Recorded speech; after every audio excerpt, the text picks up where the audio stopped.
گفت همه نشسته بودن پیش پیغمبر، یک باره دیدن یه موجود عجیب الهیکل اومد تو مسجد. همه وهمشون گرفت. پیغمبر فرمود هیچ کس نترسه، با شما کار نداره، مقصودش منم. محضر پیغمبر که رسید گفت یا رسول الله اصحابت از من ترسیدن، خودمو معرفی کنم. پیغمبر فرمود خود تو برای اینا معرفی کن. گفت رو کرد به اصحاب پیغمبر، گفت اسم من حام ابن حیم ابن لامس ابن ابلیسه، از طایفه عجنه و از دسته شیاطینم. از اول حبوط آدم بودم تا همین آلایی که خاتم الانبیا آمدن. برای یه سوال پیش پیغمبر رسیدم. پیغمبر فرمودن سوالتو بپرس.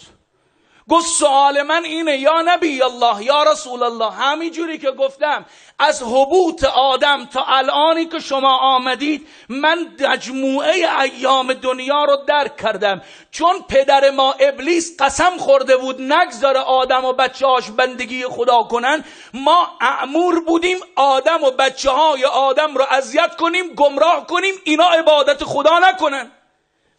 اما سر به سر آدم ابوالبشر که میذاشتیم یک باره میدیدیم یک آقایی نورانی هویدا میشه.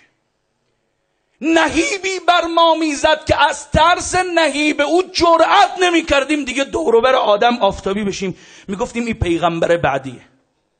شیس نبی آمد پیغمبر بود، اون آقا نبود. شیس اذیت میکردیم، همون آقا میآمد.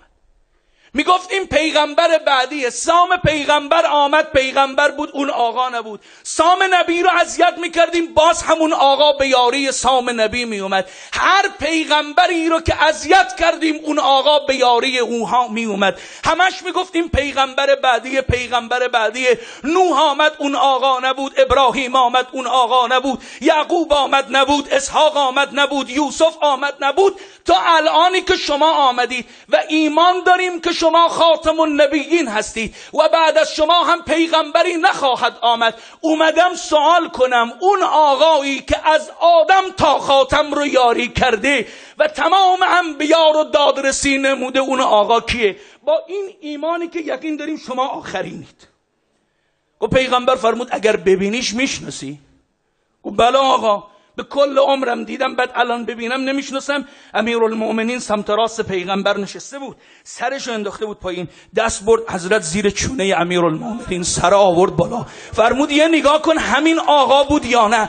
تا حام ابن حیمم چشمش به سیمای امیرالمؤمنین افتاد، مثل سپند رو آتیش از جا پرید. گفت والله قسم حامی انبیا یاور مؤمنین نبود الا همین جوونی که کنار شما نشسته. این کیه یا رسول الله؟